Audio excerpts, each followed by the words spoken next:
del Espíritu Santo. Amén. Muchas gracias, apreciado Víctor. Me alegra poder saludar aún en la distancia, aún cuando estamos divididos por un horario que para mí realmente no es tan favorable, pero me da alegría de poder estar con ustedes. Por aquí todavía son las 9 o ya 9:15 de la noche, todavía de comienzo de sábado. Para ustedes son 11 de la mañana, 11:15, debe ser allá en Australia. Pero qué lindo es que podamos siempre reunirnos para poder adorar a Dios a pesar de las circunstancias que este año nos ha tocado vivir. Finalmente, los templos se cerraron, pero la iglesia continuó adorando. Amén. La iglesia continúa unida, la iglesia continúa en la misión, la iglesia continúa preparándose, porque si algo que nunca se cerró fue la iglesia continúa más viva que antes. Amén. Porque cada día aguardamos el regreso de nuestro Señor Jesús. Amén. Mi gran cariño para todos ustedes, me alegra poder participar de este culto, estoy agradecido a Dios por ello, y qué bueno es poder conocer una familia espiritual, porque somos una familia que nos preparamos para pasar la eternidad al lado de Cristo Jesús. Y eso es una alegría poder siempre adorar aquí juntos, y aunque virtualmente por el momento sabemos que un día adoraremos en la presencia de Dios, no más detrás de una pantalla, lo adoraremos cara a cara, que es nuestro mayor sueño que tenemos en la vida. Nadie imaginó al comenzar este año 2020 que las cosas serían como hoy lo estamos pasando. Muchas cosas cambiaron en este año. Las noticias llevaron a la incertidumbre al corazón de las personas. Hay tantas familias que están con el dolor de haber perdido seres queridos. Hay sufrimiento en todo el mundo.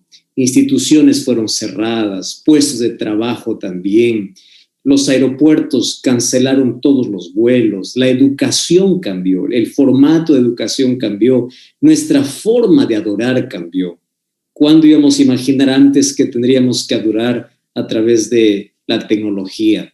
Y yo estoy agradecido a Dios porque permitió que existan este tipo de herramientas para este tiempo del fin. Porque dos cosas nos favorecen. Número uno, cuando todo estaba cerrado, el evangelio continuaba siendo predicado a través de los medios de comunicación. A través de radio, televisión, a través de internet, a través de Facebook, a través de YouTube, a través de todos los medios.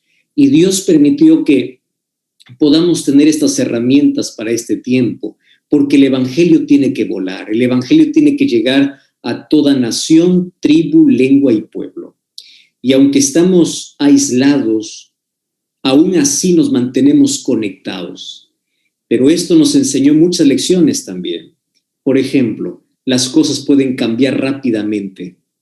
Uno puede planear, uno puede proyectarse, pero uno no sabe cómo puede cambiar rápidamente todas las cosas. ¿Cuántos viajes fueron cancelados? ¿Cuántos proyectos fueron anulados? ¿Cuántas bodas fueron postergadas? ¿Cuántas reuniones? Todo fue cancelado. Las cosas pueden cambiar. Sin embargo, aunque esta pandemia cerró los templos, no pudo cerrar los corazones de las personas. Hoy más que nunca encontramos una necesidad tremenda en el corazón de miles y miles de personas que antes nunca habían parado para pensar en su propia existencia, en su propia vida. El hecho de estar encerrados hizo más visible la falta de sentido en la vida de aquellos que no tienen a Dios. El hecho de estar aislados acrecentó incluso no solamente las enfermedades mentales, sino también la crisis existencial. Y hay muchas personas que, a pesar de la crisis que se vive, hicieron de la crisis su mayor bendición, porque es aquí donde comenzó la búsqueda de Dios, es aquí donde tuvieron un encuentro con Dios. Por eso yo siempre menciono, esta situación puede cambiar nuestra economía, pero puede enriquecer nuestra confianza en Dios. Esta situación puso al mundo cabeza para abajo, pero todos los cristianos continuamos mirando hacia arriba. Y todo esto también nos enseña de que mientras la noche sea más oscura, más próximo esté el amanecer. Y el amanecer es el regreso de Jesús. Finalmente tenemos que aprender a vivir por la fe, mediante la fe, por medio de la fe y avanzar por fe. Gracias a Dios porque como cristianos hemos aprendido a dejar nuestra preocupación en cada oración y hemos transformado nuestro miedo por las promesas de Dios.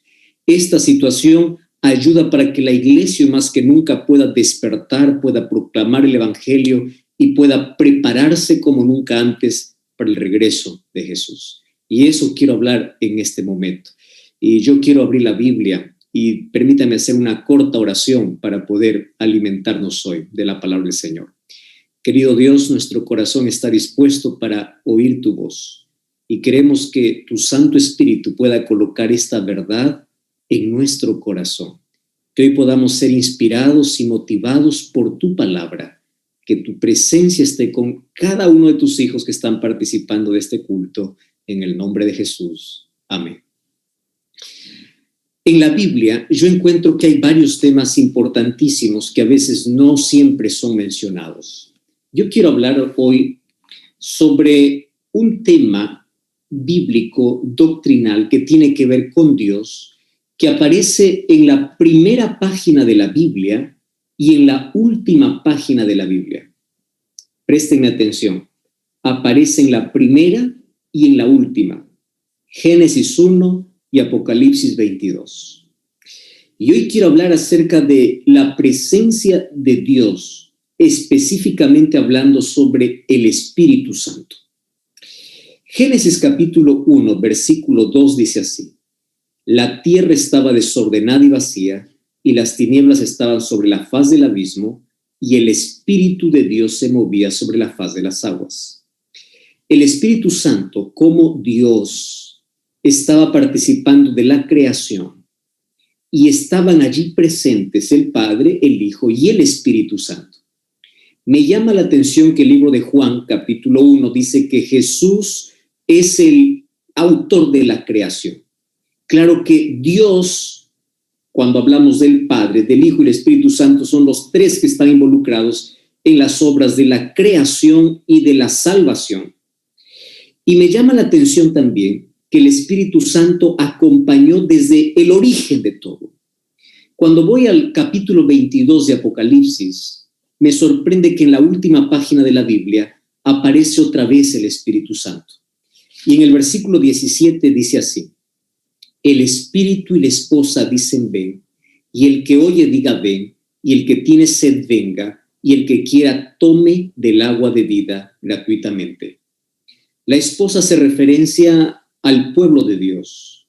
Sin embargo, esa esposa o ese pueblo sin el poder del Espíritu no puede hacer nada, absolutamente nada. El Espíritu Santo es uno de los temas poco hablado en nuestra iglesia y lamentablemente hay muchos cristianos dentro de la iglesia adventista que no tienen claro quién es el Espíritu Santo. Por ahí algunas religiones que mencionan que el Espíritu Santo es una energía, que es una fuerza. Incluso cuando yo era niño tenía ese concepto de que cuando uno ora viene como un soplo o viene alguna fuerza que se apodera de ti y entra en ti, y ese es el Espíritu. Y hay que tener mucho cuidado cuando tocamos el tema del Espíritu Santo, porque muchos piensan que el Espíritu Santo es solamente un poder invisible que toma cuenta de la vida de la persona y nada más que eso. Por allí hay algunos que piensan que el Espíritu Santo cuando llega sacude a la persona, se manifiesta, porque tenemos el concepto de que el Espíritu Santo es algo que no tiene forma, es algo que puede entrar, es algo que puede apoderarse del ser humano. Cuando la Biblia es clara al decir de que el Espíritu Santo es Dios y el Espíritu Santo, presten atención, es tal como es Jesucristo y como es Dios el Padre. Ahora, cuando Jesús habló acerca del Espíritu Santo, me colocó por lo menos 3 cosas que a mí me da ya la idea de quién es realmente para que el ser humano pueda conocerlo mejor.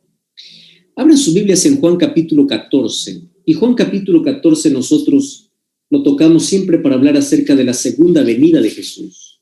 Los primeros versículos dicen: no se turbe vuestro corazón, creed en Dios, yo voy a volver. Pero Jesús, después de hablar de su segunda venida, en el versículo 16 dice así: yo rogaré al Padre y os dará otro consolador para que esté con vosotros para siempre. El versículo 26 dice así: el Consolador, el Espíritu Santo, quien el Padre enviará en mi nombre, Él os enseñará todas las cosas y os hará recordar todo lo que yo os he dicho. El capítulo 16, versículo 8, hablando del Espíritu Santo, dice así: cuando Él venga, convencerá al mundo de pecado, de justicia y de juicio. Y hay otras referencias acerca del Espíritu Santo. Si ustedes se dan cuenta, cuando Jesús va al cielo, narrado por Hechos capítulo 1, es Lucas quien escribe el libro de Hechos, la mayor intención, el mayor interés de Jesús para sus discípulos era que ellos puedan entender de que sin la llegada del Espíritu Santo ellos no podrían hacer nada, absolutamente nada. Incluso la última orden de Jesús fue: ustedes quédense en Jerusalén hasta que haya descendido el Espíritu Santo. Es decir, la misión que Dios entrega para sus discípulos y para la iglesia no podrá cumplirse a menos que la iglesia esté con el Espíritu Santo. Mas para estar con el Espíritu Santo, la iglesia tiene que conocer quién es el Espíritu. ¿Quién es el Espíritu? La Biblia obviamente presenta varias formas de cómo se manifiesta el Espíritu.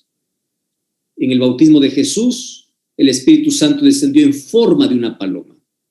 En el Pentecostés, descendió en forma de lenguas de fuego. No es que el Espíritu Santo es fuego, más es un símbolo. El Espíritu Santo en la Biblia es representado con el agua, con el fuego, con la paloma, con una paloma. El Espíritu Santo es representado con poder. El Espíritu Santo es representado. Sin embargo, el Espíritu Santo no es algo que no tiene forma. El Espíritu Santo es Dios. Y Jesús, cuando habla de su segunda venida, dice: antes de que yo regrese por segunda vez, quien vendrá primero es el Espíritu Santo. Y los seres humanos a veces estamos tan empeñados en poder hablar que Jesús vuelve, sin embargo no tenemos el poder necesario. No existe segunda venida sin la primera venida del Espíritu. Y el Espíritu Santo ya vino a la tierra para poder hacer su trabajo importantísimo. ¿Y cuál es su trabajo? Yo le he resumido el trabajo del Espíritu Santo en dos acciones. Primera acción: antes que el ser humano se entregue a Jesús, el Espíritu Santo trabaja de afuera para adentro para convencer. Y cuando el ser humano acepta a Jesús, el Espíritu Santo trabaja de adentro hacia afuera para transformar. Y aquí veo el Espíritu Santo trabajando en dos direcciones. Primero para convencer y luego para transformar. Cuando el cristiano entiende el trabajo del Espíritu, va a dejar de luchar y lidiar en la vida y de batallar en la pelea incorrecta. Porque presten atención a lo que voy a decir. El cambio real en la vida del cristiano no se hace con nuestras propias fuerzas, es un trabajo del Espíritu. Existen muchos cambios superficiales, incluso en la iglesia. Hay muchas personas que están tan preocupadas solamente por un cambio superficial, un cambio externo. Yo no digo que está mal un cambio externo, pero el cambio externo tiene que ser el resultado de un cambio interno.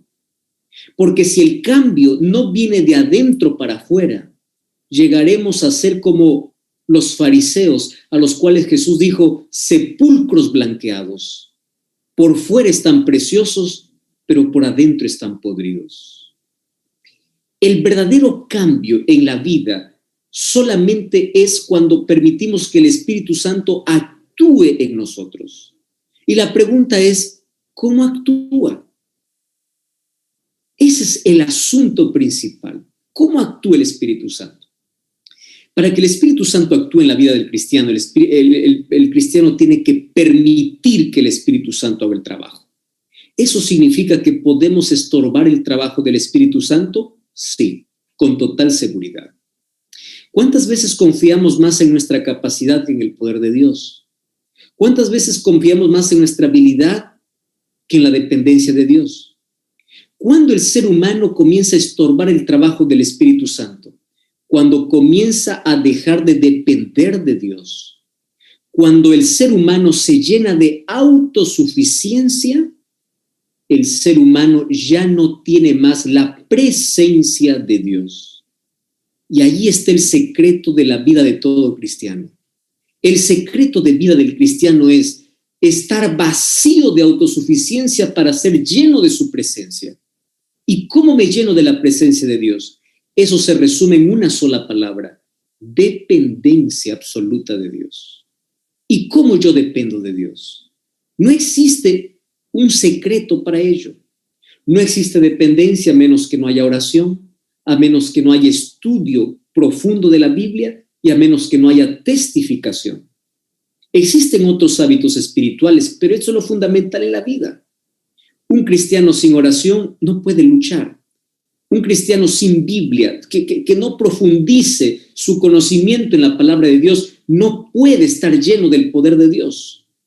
Porque el Espíritu Santo trabaja transformando nuestra mente y voy a utilizar aquí la palabra, esa limpieza mental lo hace por medio de la palabra de Dios. El apóstol Pablo en el libro de Romanos capítulo 12 dice que nosotros tenemos que tener una mente renovada. Salmo 119, versículo 11 dice: ¿con qué limpiará? Versículo 10, ¿con qué limpiará el joven su camino? Con guardar su palabra. Y el versículo 11 dice: en mi corazón he guardado tu palabra para no pecar contra ti. Es decir, ¿cómo permito que el Espíritu Santo limpie mi vida? A través del estudio de la palabra. ¿Cómo permito que el Espíritu Santo trabaje en mí? A través de la oración. Y a mí me gusta mucho revisar varios personajes bíblicos. Y el libro Eventos de los Últimos Días me habla acerca de la experiencia de Enoc. Dice que Enoc educó su mente para vivir en la presencia de Dios. ¿Y saben qué cosa me llama la atención, mis hermanos? Es que a veces nosotros decimos: tú necesitas ir a Dios solamente la primera hora de cada mañana, cuando nuestro lema debe ser: tú necesitas vivir en la presencia de Dios todo el día, comenzando por la primera hora de cada mañana. ¿Cuál es el mayor error nuestro? Como cristianos estoy hablando. Hay muchas personas que hacen así. Se levantan, van, abren la Biblia, leen un versículo, hacen una corta oración y le dicen: Señor, hasta aquí contigo, el día es mío, voy a hacer mis cosas, aquí acabó, en la noche regreso y comenzamos a hablar. Eso no es una vida de cristianismo. Cristianismo es: Señor, hoy comienzo contigo y contigo vamos a trabajar, contigo vamos a luchar, contigo vamos a estudiar, contigo vamos. Muchos creen que ser cristiano solamente es leer un texto bíblico por la mañana y durante todo el día estar desconectado de Dios. Y nuestra mente está ocupada en tantas cosas que no hay espacio para Dios. ¿Qué cosa es vivir con Dios? Es tener una mente conectada al cielo. Eso es lo que se llama vivir online con el cielo, conectado con Dios. Es decir, mientras viajas, conversas con Dios. Mientras trabajas, conversas con Dios. Mientras haces tus actividades, hablas con Dios. Antes de tomar una decisión, pides que Dios te oriente. La vida de devoción es lo que hace la diferencia para que exista transformación. Finalmente, el apóstol Pablo dice que somos transformados de gloria en gloria. ¿Cuándo acontece eso? Cuando educamos nuestra mente. Y escúcheme, mis queridos hermanos, cuidemos mucho nuestra mente, porque es el medio por el cual el Espíritu Santo habla con nosotros. Cuando nuestra mente está contaminada, por aquello que escuchamos, que nos puede alejar de Dios, por aquello que miramos. Nuestros pensamientos se pueden transformar en enemigos de Dios. Nuestra mente, por naturaleza, ya es enemiga de Dios. Por la fe llegamos a ser hijos de Dios, aun cuando tenemos una naturaleza pecaminosa. Pero ¿cuál es mi parte? Es poder todos los días pedir ser guiados por el Espíritu Santo. Y para ello necesito depender de Dios. El apóstol Pablo en el libro de Romanos dice que hay dos maneras de vivir la vida. Hay algunos que viven según la carne y otros que viven según el Espíritu. ¿Qué significa vivir según la carne? Vivir bajo tus propios deseos. ¿Y qué significa ir bajo el Espíritu? Vivir cada día conectado con Dios. Otro asunto importante. Cuando el ser humano o la iglesia intenta hacer el trabajo divino sin el poder de Dios, solamente se desgasta sin resultados. Y yo voy a decir ahora una frase que realmente puede llevarnos a reflexionar. Hoy existen templos llenos con personas vacías. Voy a repetir esto. Existen templos llenos de gente con personas vacías del Espíritu Santo. Personas que solamente creen en Dios, pero no viven con Dios. Hablan de Dios, pero no hablan con Dios.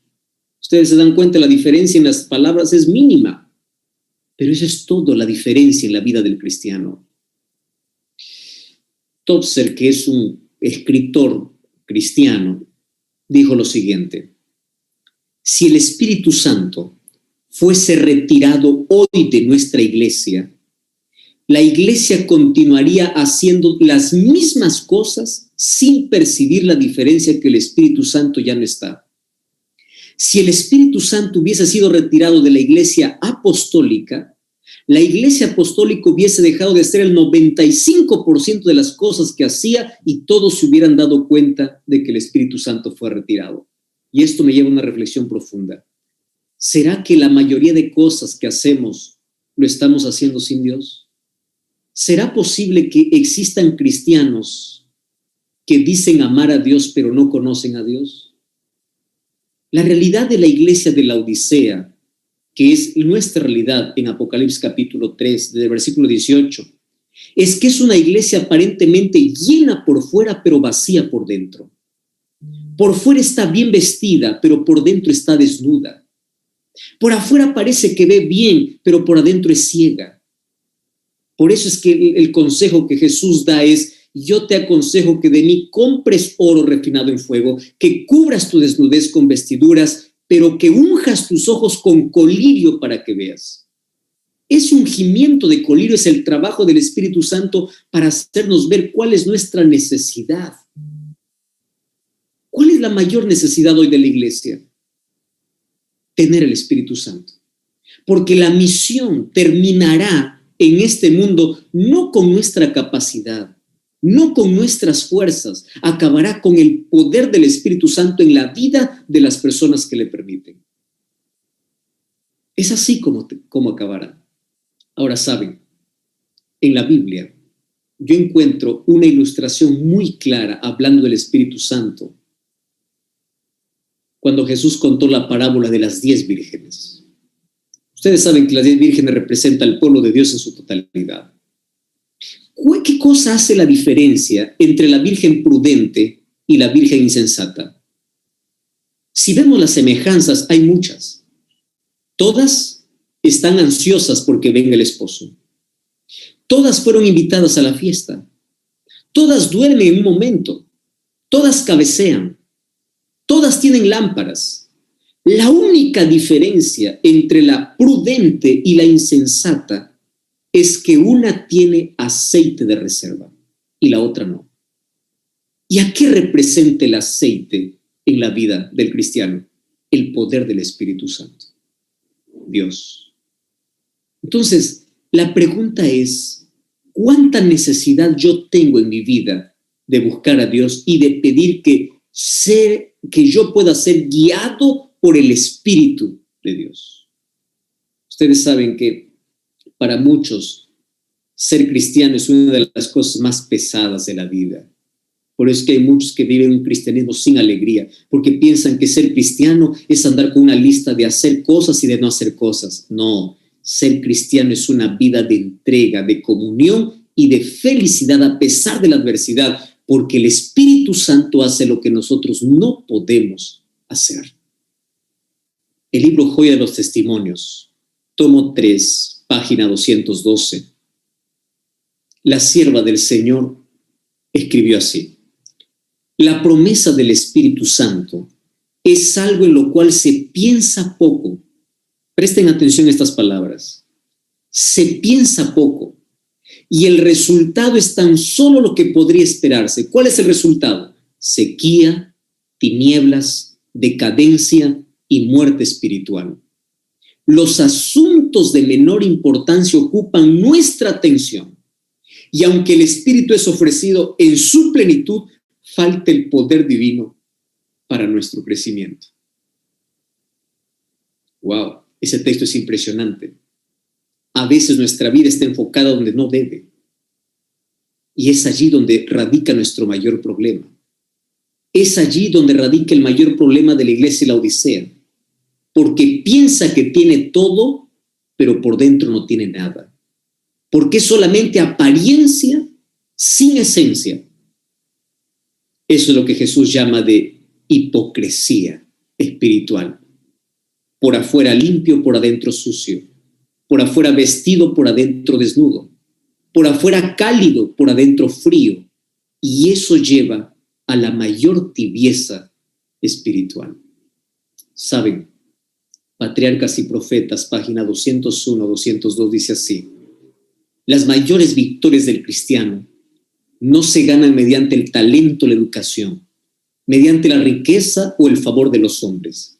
Las mayores victorias se ganan en la cámara de audiencia con Dios, cuando la fe fervorosa y agonizante se agarra del brazo poderoso de la omnipotencia. ¿Quién es el que hace ese trabajo aquí? Es el Espíritu Santo. Querida iglesia, ha llegado el momento de orar con mayor fervor para que el Espíritu Santo pueda guiarnos de manera personal. El cambio nunca va a llegar de manera colectiva, sino de manera individual. Y cuando cada uno busque la presencia del Espíritu Santo, la iglesia estará llena de poder. ¿Y saben qué sucederá cuando eso suceda? Nosotros haremos cosas mayores que la iglesia apostólica hizo. Estaremos dispuestos a dar la propia vida por amor a Jesús. Estaremos dispuestos a todo, pero sobre todo, el Evangelio será proclamado como nunca antes en el mundo. Y Jesús volverá para llevar a su pueblo. En la Biblia yo encuentro que el Espíritu Santo es un educador porque enseña. El Espíritu Santo es un mensajero porque convence. Pero el Espíritu Santo es lo único que puede transformar nuestra vida para hacernos ciudadanos del reino de los cielos. Nuestra mayor necesidad es de ese poder. Y no es una energía, no es un aire, no es algo invisible. El Espíritu Santo es un ser personal que acompaña al ser humano, que acompaña al cristiano, que acompaña a la iglesia. Y nunca te olvides de esto. Trabaja en dos direcciones. De afuera para adentro para convencer y de adentro para afuera para transformar. Y yo quiero finalizar hoy hablando el mayor llamado que Dios puede hacer para su iglesia. Apocalipsis capítulo 3, versículo 20. Nosotros usamos ese texto para una persona que es incrédula, para una persona que no conoce de Jesús y siempre decimos: Cristo está tocando la puerta de tu corazón, es hora de que tú te entregues a Jesús, porque la Biblia dice: he aquí, yo estoy a la puerta y llamo. ¿Ustedes sabían que Apocalipsis 3 no es escrito para la gente incrédula? Apocalipsis 3 está hablando de la iglesia. ¿Y cuál es el mayor problema de la iglesia? El mayor problema de la iglesia de la Odisea es que Cristo está fuera del corazón. Cristo está tocando la puerta de su iglesia. Y esto es lo más trágico. ¿Cuántas veces al analizar nuestra vida podemos decir que trabajamos para Dios sin Dios? Hablamos de Dios sin Dios.